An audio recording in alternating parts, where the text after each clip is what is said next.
Hi, this is a short sequence to get into Trianga Mukhaikapada Paschimottanasana. So meet me on the mat. In a standing position, we will start with bringing our heels to the hips. This will help warm up the hamstrings, and that is what we need to get into the posture that is to come. Keep doing that for a few more times, taking the heel all the way to the hips with control and engaging the backs of your legs. Last round, one time, and the other side, and then let's prepare to get into some yogic squats or malasana. You can do this 9 to 10 times. If you can't go all the way down, that's fine.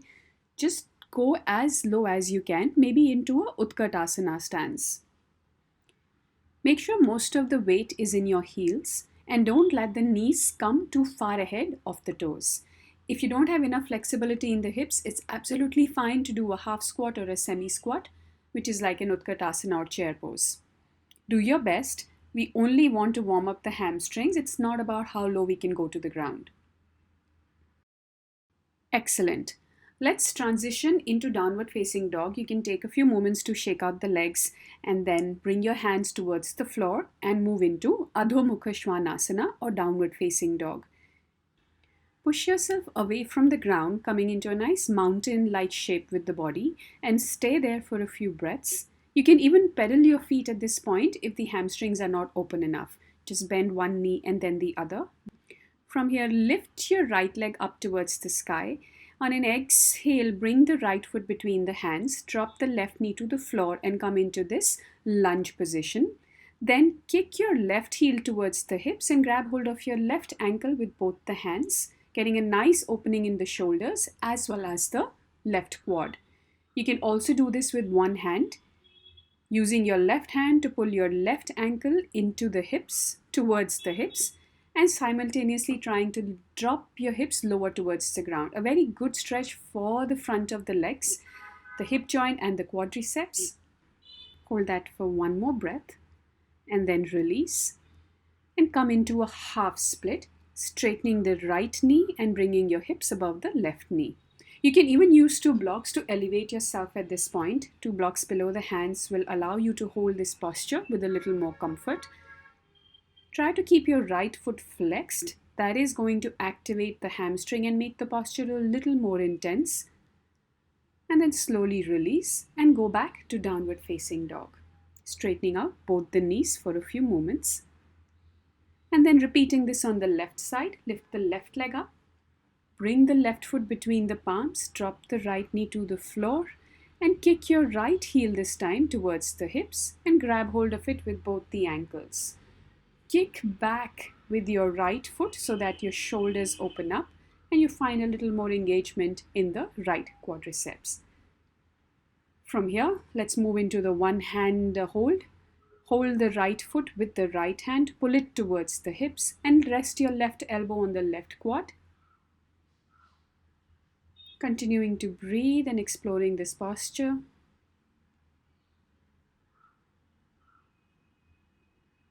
Let's hold this for one more breath and then slowly release, coming into half split on the left leg this time.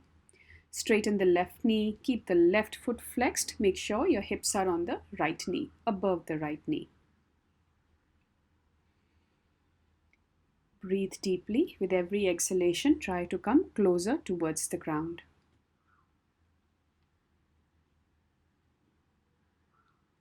From here, release the posture and come back into downward facing dog.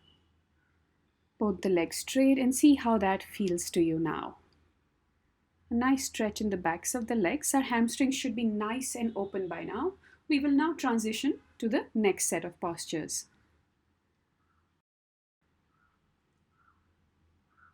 Let's bring both the knees towards the floor and come into a Vajrasana position. You can even keep a blanket under the shins to make this slightly more comfortable. Take a few moments here. Try to sit in such a way that the toes are pointing back and you're sitting on the heels. That will help increase the mobility or range of motion in the front of the ankles as well. We will transition into Artha Virasana, in which one foot is in a Virasana position and the other leg comes forward with the knee bent and foot on the floor. In Artha Virasana, the leg which is bent, we are not sitting on the heel, but the heel is adjacent to the hip. You can keep your right arm straight. Right hand can be in chin mudra. Left hand can be resting on the left knee. If this is uncomfortable, you can also sit up on a pair of blocks or a bolster to elevate the hips and reduce the torque that's felt in the knee joint.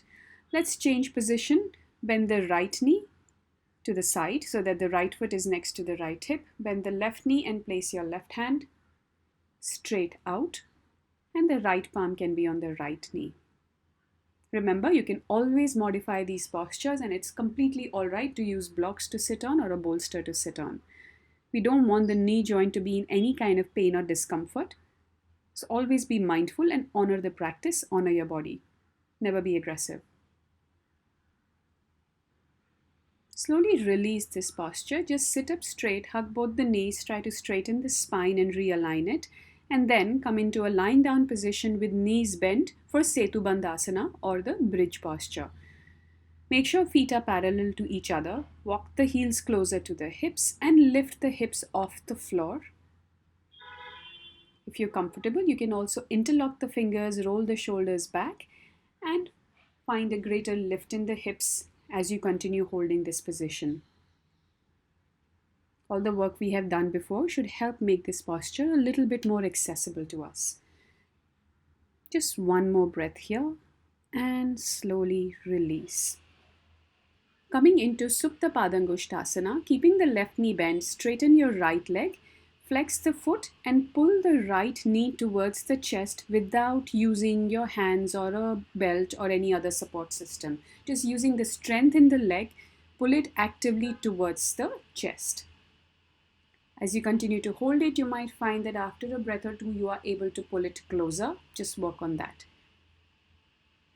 You're doing this basis your own strength. There is no pulling involved. At this point, you can now bring in your hands. Maybe hold the leg across the shin or grab hold of the big toe, whatever is comfortable, and pull the leg closer towards you. Last breath here. And then slowly release. Let's repeat on the other side. Straighten the left leg, pull it in towards the chest without any hands. A lot of engagement is required in the core as well as the backs of the legs, which helps generate heat, and that heat eventually helps open up the backs of the legs. Let's hold this just a little more before we bring in the hands into the mix.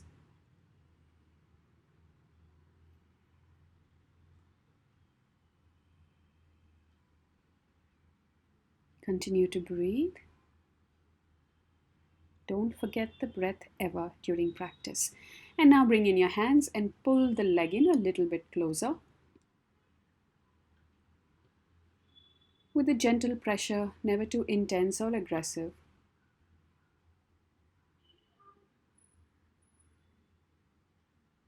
And then slowly release. Bring both the feet to the floor.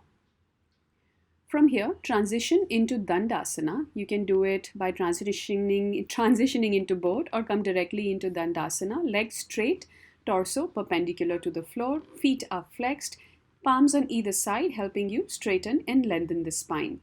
Take your hands up overhead and then on an exhale, move into Paschimottanasana or seated forward fold. You can grab hold of the toes or the shins. In the beginning, try to keep the spine straight. Because we're trying to find maximum stretch from the backs of the legs, we will bring the spine into the mix a little later. The longer you hold this position, the greater the access the body gives you to start bringing your chest towards the floor. Using your exhalation as a leverage, start making your way gently, very slowly, little by little, towards the ground.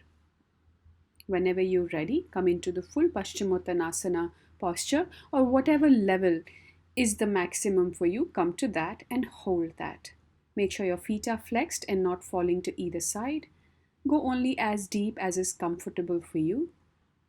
Whatever variation you are at is good for your body today. Remember that. Slowly release the posture on an inhale. And exhale, bring the hands down to your side. We are now ready to try Trianga Mukha. So bring your left heel next to the left hip, bend the left knee. Take your hands up overhead, right leg is straight. On an exhale, make your way towards the floor, grabbing hold of the heel, the big toe, the shin, whatever is accessible to you. Remember, it is not important how deep we go into a posture.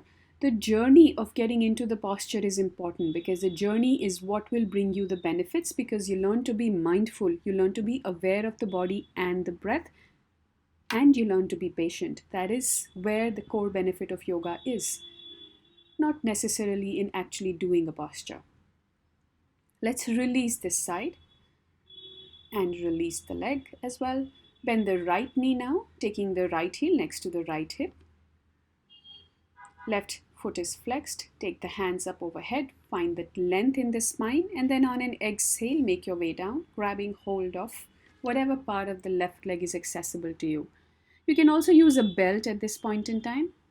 You can even use your left hand to straighten and align your hips, because what tends to happen is we tend to fall over to one side. That is why it is important that we use the hand a little bit to reset the posture in case you feel that you are not getting the evenness in the hips. This is a great posture because it works on the front as well as back of the legs. So in this position, I'm working on the backs of the left leg, but the front of the right leg. So a nice holistic posture once it is done on both sides. On an inhale, come out of the pose. Exhale, bring the hands to the sides, and you're done with the key posture for today. Let's just unwind a little bit, and then you will be done with the practice. Coming into a lying down position. Pull the right knee into your chest for Paschimottanasana. Make sure the left leg is active, the left foot is flexed and not dropping to the side. Pull the left knee into the chest, straighten the right leg, and release. Again, pull the right knee into the chest. This time, lift the forehead to knee as well. Release. The other side. Left knee to chest, forehead to knee. And release. Bend both the knees. And we will windshield wipe the legs a bit. Drop both knees to one side and then to the other. Let's do that a couple more times. It's a good way to reset and realign the lower back. If you feel any kind of discomfort in your lower back still, you can always do a few rounds of the bridge pose. One more time, drop the knees to the left side, giving a gentle twist, and then hug both the knees into the chest. Lift your forehead to the knees, coming into Uttanasana. And from there, you can do a little bit of rocking and rolling action. And then roll forward to come into a seated posture. Thank you so much for joining me for this class. I hope you enjoyed it.